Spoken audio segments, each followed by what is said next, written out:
Okay, so we're going to talk about now in this block order fulfillment and customer relationship. And I think what we tried to establish what we established in the last block was that relationship has changed. That it's about a customer experience now, and it's about the power, if you will. The power has changed. The power is with the consumer now, with the buyer, whether it's a consumer or whether it's again a business. The power has shifted to the buyer side, and so the supply chain has to step up to that, reflect that, and um, provide the competencies and the technologies necessary to retain that customer and enhance that customer and bring in more value going forward. So the new customer relationship that we're talking about is this, is optimizing the supply chain to look at different ordering channels. So whether it's a store, whether it's a micro center, whether it's a regional center, whether it's a factory, whatever it is, whether it's the direct seller itself, D2C as we defined it last time, look at multiple ordering channels and fulfill them from that source. Whatever provides the trade-off between the highest level of the consumer satisfaction and the lowest cost to the retailer. So there's this trade-off between cost and service, isn't there? It's been there for 60 years. It hasn't changed, and it's still a trade-off between cost and service. We're just doing it with in a lot different way than we used to do it, because our consumers' expectations and their satisfaction has changed radically over the years. When we used to be satisfied with we get it when we get it, now we get it when I want it when I want it when I want it.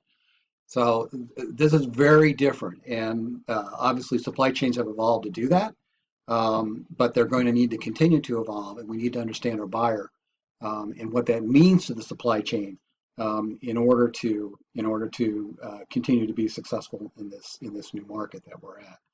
So the idea here of simultaneously of receiving and processing an order and allocating inventory from a multiple ordering channels and fulfill them from the source that provides the highest satisfaction and the lowest cost. That is one powerful tool. I don't know if that actually even exists, um, because you're asking a system to make a decision that encompasses every input we've spoken about. And so I would say this at a literal level, I would say it's a big vision. I don't think I know of anybody who can do that, and I don't know that I know of any tool that can do that right now. But I understand the vision, and I understand the desire to get there, because ultimately I think somebody will, and I think this is what you have to strive for, without a doubt. But the inputs into that decision, talk about dynamic routing, that's big right there. Let's keep going though. So we know from last week that e-commerce, we spoke about e-commerce management. We know that last week that the relationship between space and e-commerce is inverse to what we normally look at when you're dealing with brick and mortar. So this graphic just basically calls that out. That $1 billion of e-commerce sales requires 1 million square feet, where 1 billion of in-store sales requires 300,000 square feet. So it's a 3x relationship, as it says right here. We don't need to say any more than that, but we know that from last week, and we know that the way to do that, the way to leverage that, is to combine the two of these together and become a multitasking distribution center and bring this number back down. So being able to use inventories in any channel is the trick, and to provide the appropriate material handling capability and the speed necessarily to make that happen is what you're looking for.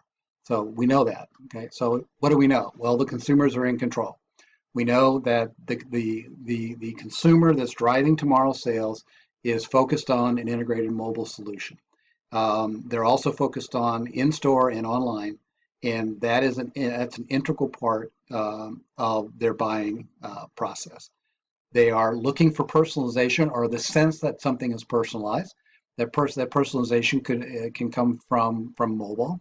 services. It can come from a web blast, if you will, but it's directed specifically to them. We all get these every day in our emails, so that we know it can be done on an email basis. And so that's to get it out to the smartphone is probably it's not any more complicated because I get them on the smartphone too already. My emails are all migrated over to my mobile, as I'm sure all of yours are too. And so understanding what that means from a buying and an inventory standpoint then is critical. So this is where you need the analytics to understand what this is. These analytics come in a variety of different ways. So you're here, folks. The millennials are here. They have a different approach to buying, a different approach to doing most everything than certainly I do, and not bad, but I mean they have there's a different approach to how they look at things, and again, this personalization is what this is all about. It's not being standoffish, but it's being personalized, and that's being able to personalize that service now becomes one of the competitive distinctions.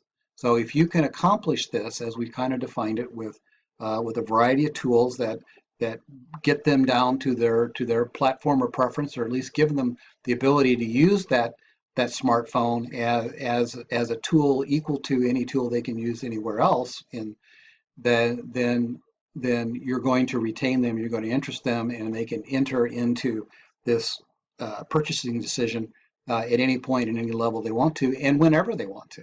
So it's all about technology, and technology is leveling that field. So price and functionality is taken for granted. Quality, not so much. That's where you get into the reviews that come out, and that's why those are important. But the web basically levels the field on price. That's at least the expectation. So they're not particularly using the tool for price. They may look at it for price shopping, but the majority probably are not doing that, and we'll see that. What did I say? 1.5 trillion left in shopping carts. There's 4 trillion left in shopping carts in 2015. So how do you deal with that, and what decisions do you want to make, and when do you want to empty the cart, if ever? Is part of the policy of not having all this demand sitting out there saying, well, maybe they're going to press empty, let's go to the cart and buy the cart out. If they ever did that, Lord help us if that happened. We'd be in great shape. We'll all be out of stock. That's what we'd be. All right. So, when I started in this business last century, as I expressed before, mid 1500s, it was all about this. This was the definition of logistics. Provide these 7 R's is what it was. But in today's world, that's not what it is. That's not customer service anymore. That's just doing what's expected. Today's customer expects this. This is what they expect. This is what we used to aspire to. Now it's what the customer expects. So the paradigm is just that. This is not customer service. And when I was in this business and growing up in this business, this was customer service. Doing this, just doing what's expected of you, this was hard enough, and it's still hard enough today, as you will see when we go to the next block. But this was hard enough, and now it's not even by the millennial standard, it's not even customer service. That is radical when you think about that. It's radical to me. It may be so what to you, but it's radical to me. That's how far this has transitioned, and it's very exciting because of what it means to those of us that are in supply chain right now. I mean, this is really good stuff. Like I said, this is what we all aspire to, and now it doesn't matter. It's expected now. This is how we used to be measured. We used to measure ourselves like this, and now we don't. And we may, but our customer doesn't, and that's more important.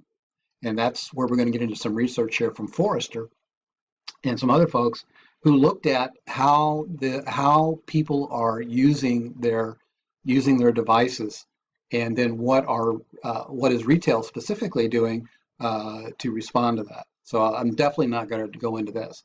So I'm going to look at this. Okay. So retail, this is about retail.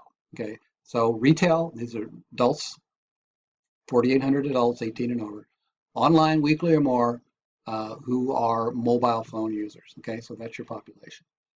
They do use their mobiles to do certain things. First thing is, the big thing is they use it to research the product.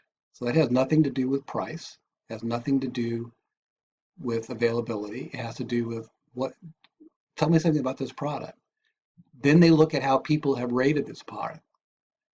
Then they use it, perhaps after they do that, then they look at it to purchase the product. So you can see, you can look through this and you can see this is the sequence of things that take place now on the smartphone. Very different. And then the other thing is that when they're in the store, they continue to use their mobile phone. And what do? They're looking for coupons. They're looking at more product information. You can see this. You can see not a lot, comparing store prices. They don't do that a lot. You can see this. This is rarely done. 47%. That's the block. Half the people don't use their mobile phone to do that. So this tells you, well, what are they doing? Again, looking at 4,800 people, same survey. Okay. So this gives you an idea of what people are doing on their phones when they're in the store. Okay. Now, how do they bring this to finalize a sale? Most people are interested in coupons. That's why they're looking for them. They're interested in coupons, but half aren't. They're looking for price comparisons, but 40% are not. They're looking for loyalty. 52% are looking for, 52% are looking for loyalty programs, but 48% are not. On and on and on and on. So you can see these, you can look at these, and you can think about, is this me or is this somebody else, or who are they talking about? Okay, but this is what the survey is saying. This is what the research is saying people are doing on their phones and how they use their phone to finalize a sale. And this is the level of detail that understanding what this means and does it translate into your business is important. This is retail, of course. It's not B2B, which is a slightly different game. Actually, a very different game. So what are the retailers doing? Well, the retailers are focusing on, let's expand loyalty programs. 46% of 50 retailers who are decision makers said we want to expand our loyalty programs. We want to expand, and these are primary things we want to do. So here you've got 68, almost 70% of the retailers saying we want to work on loyalty programs, but back here you're saying that only 38% are really interested in it, and 14% are kind of so-so on it. So is that the right strategy when the market is saying it's important, but it's not as important to everybody? But the retailers are saying we're going to spend time on this. We're going to spend time on our apps. We're going to spend time on flash sales, so forth and so on. Does that match up with what the consumer is saying, and how well does it match up? Okay. So what's driving it? So again, the retailers are looking at the same 50 are saying we want to enhance the site. We want to make the site more friendly. That makes sense. All this makes sense. We want in-store employees to have mobile apps. That makes a lot of sense. And cross-channel inventory, we know we need that. This is what retailers' response is to that previous research. Okay. And then how is your retailing company? How is your company looking to implement this stuff? Well, we're looking very heavily at social media, which I would agree with that. So 86% are looking at social media, adding items into the website, enhancing the site, enhancing the mobile app. So this is how industry is responding and reacting to what the consumer is saying. And you can see this technology is how technology is leveling the field. And for those that get into it, and if you're not into it, you're now behind. So this is very important information. And we look at the analytics and the POS, which stands for point of sale, folks, doesn't stand for the other POS. So this is what it's all about. It's about taking analytics and then converting that into consumer trends, which converts into your demand plan, which converts into your overall P&L. So all this just kind of flows through.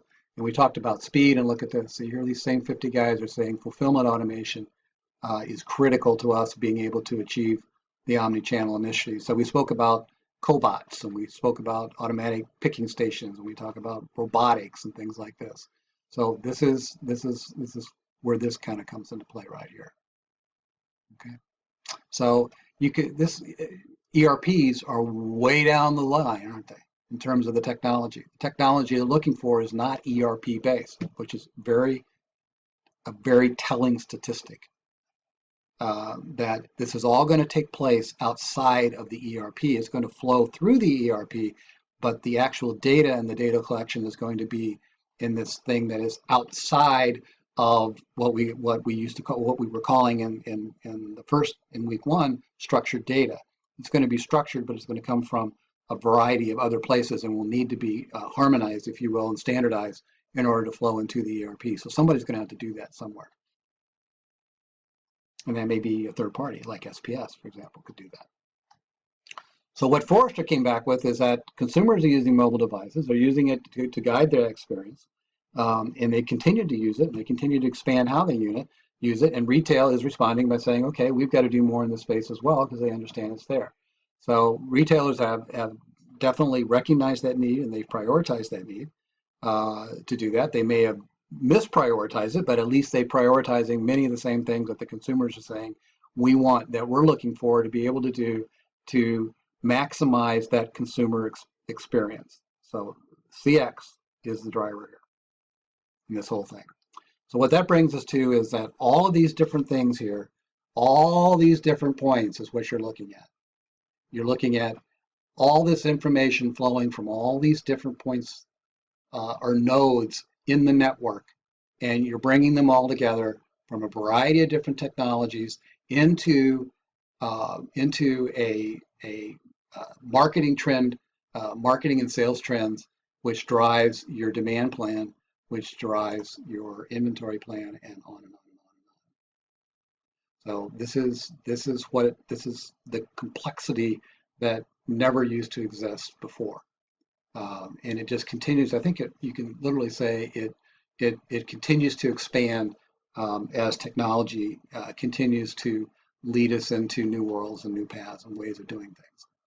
So the biggest problem we have in corporate America right now is disconnected silos.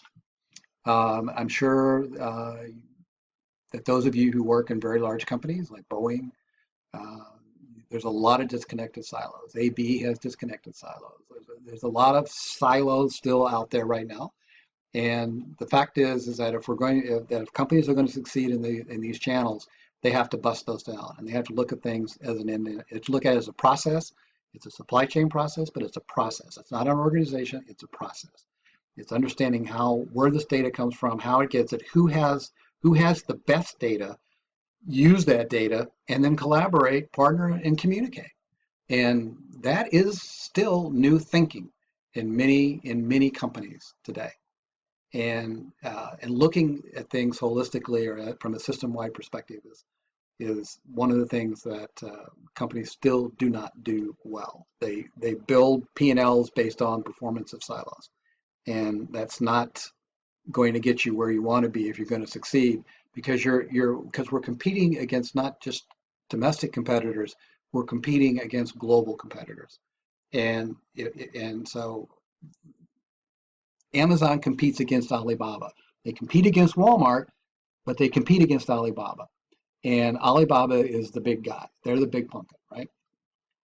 So that's how that's what we have to keep in mind, is that our competition is quite diverse, and it's now global. And we have to compete likewise. Unless we build a wall. Then maybe we don't. So we'll see. All right, so let's take a look at trends. Let's see what this all kind of says to us. We kind of round this out here real quick. Okay. When you look at that chart I showed you before, that little mind chart, if you will, of all those different nodes, there's an infinite set of media channels, and all of those are part of our demand. So we have to mine this data. We have to get analytics from this and we have to use that demand in developing our plans going forward. How we are perceived by the consumer in the marketplace, that is the digital reputation, what we call digital reputation, is important. If you don't have a friendly, consumer experience driven website, your digital reputation is going to go south, and people will not shop with you, will not buy from you. Marketing technology has changed. It's into predictive analytics. So we've moved. There's three different types of analytics, or three major types of analytics. We spoke about them back in the inventory side: predictive, prescriptive, and with two of them.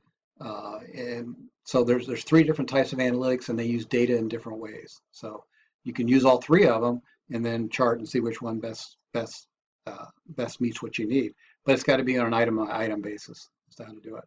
So this replaces the internal sales data that we used to use to forecast. We used to use just internal sales data to forecast.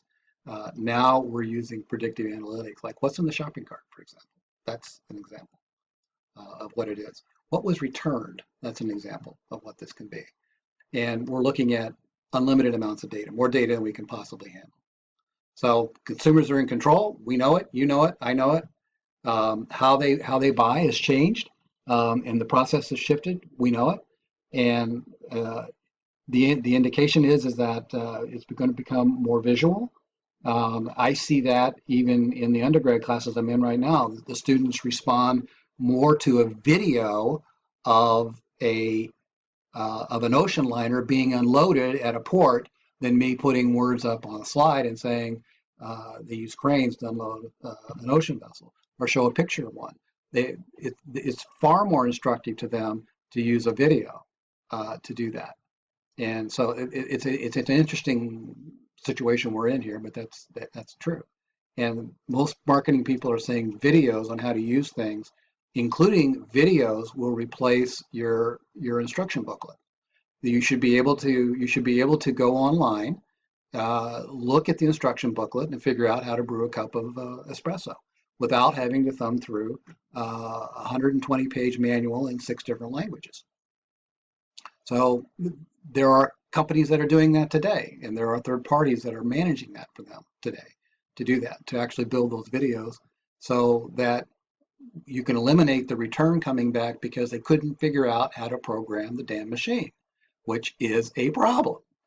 And so you put a video up there and they get it. So again, this is the direction it's going. And again, the research is saying that people watch them. So it's important. They watch them till they get it, then they shut it off and they miss the most important part, which is, do you turn the screw to the left or to the right? They forget that because they think they've got it down. So anyway, but this is some of the trends that are coming out of this based on some research done by these folks right here. And as I mentioned before, we do have this convergence between B2C and B2B. These flows are starting to, or let's say it this way, the buyer's expectations are starting to converge. And as they do that, then we start to use different types of channels.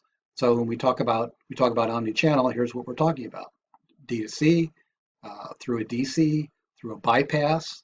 Bypass is basically when the actual owner of the goods will pick it up at the point of origin, bring it through their network. So, for example, the Walmarts of this world, the Home Depots, Costco, so forth, have buying offices in various foreign countries, and they actually manage the logistics. It's called a vendor bypass. So they pick it up in China or Italy or wherever they pick it up, and they arrange for the shipments to come through their distribution network. They will allocate the inventory there. It will come through their distribution network and not go through yours, and that's called a bypass. Now, they want to get paid for it, but that's what that is. So that's another channel we have here. Using break bulk, cross-dock, transload, or DC flow through. So again, we talked a little bit about cross-dock. We talked a little bit about flow through. Transload is very similar to flow through. The use of free ports and foreign trade zones, we haven't spoken about that But basically what that's about is a foreign trade zone is basically you bring goods in, you forward stock these goods, you don't pay duties or taxes on them until you pull them out of the foreign trade zone, at which point you will pay duties and taxes. But the point is that it's already in country at that point in time. And generally it's not inventory on your books because it hasn't been imported into the United States at that point. So it's on the it's in limbo, it's in transit, whatever it is. Different companies record it in different ways financially. So understand that.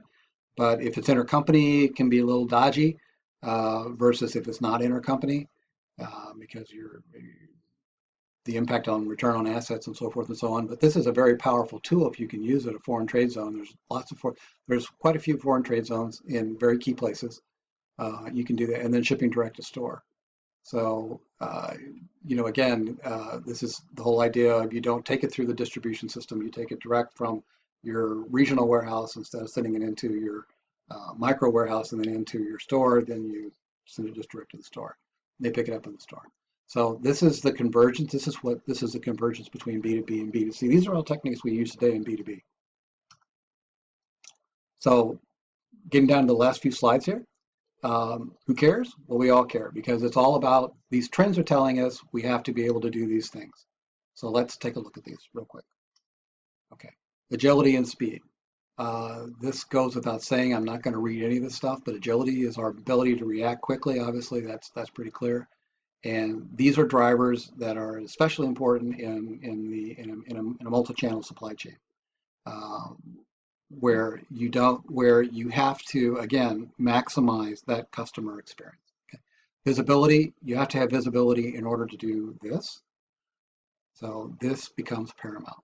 You have to be able to have visibility across every level of your organization, including back to your seller, to your original seller. If you're a distributor, you want to know what inventory your seller has back in their warehouse too, so that you can access that. So this is the collaboration. This is the collaborative side of this. Because some cases that could be overseas, and if you need to do something, you need to do it. So you have to know that freight. Where's your freight? Is it in the yard waiting to be unloaded, or is it still at the port? Where is it? Your response will be different depending upon where that freight is. So understanding that is critical to your ability it's critical to a company's ability to react in the world we're in right now. The other thing is a trapping exception. So if you have an exception, you have to have milestone tracking and you have to have an exception notice that says something didn't happen. So if you've put a criteria out there that you want this order filled within an hour and it doesn't get filled in an hour, somebody's got to get an exception notice. It's got to get in and fix that. This all affects then the freight. From the standpoint of being able to consolidate. What can I consolidate? When can I consolidate? And how can I make the best decision on what freight's going to be available to me to consolidate? Because I don't want to make that decision until as late as I possibly can in order to manage my freight costs. You look at Amazon and see the example why you may want to do that. And then inventory, we've spoken about this repeatedly, so I'm not going to talk about this. But basically the inventory side of this, as I say, I'm not going to. Looking at the analytics starts to improve your demand. Your demand then starts to improve your inventory management. If you use a tool like a foreign trade zone, for example, that even helps you more on your inventory side because now it's in country. So then you can start to prioritize what you want to stock and how much you want to stock, understanding the channels that you're really going to be servicing this through. So this is critical. And then continuous improvement, and this gets back to, I think this is the key thing. Continuous improvement. There's a massive amount of data available right there. So understanding and managing your reverse flows is the next lecture we're going to talk about, and this is a critical part of the overall process because this is where you get continuous improvement right here. Okay, so that's it for this. I'm going to stop with this one right now, and I'll come back. And we'll finish off with the reverse logistics discussion. Back in a second.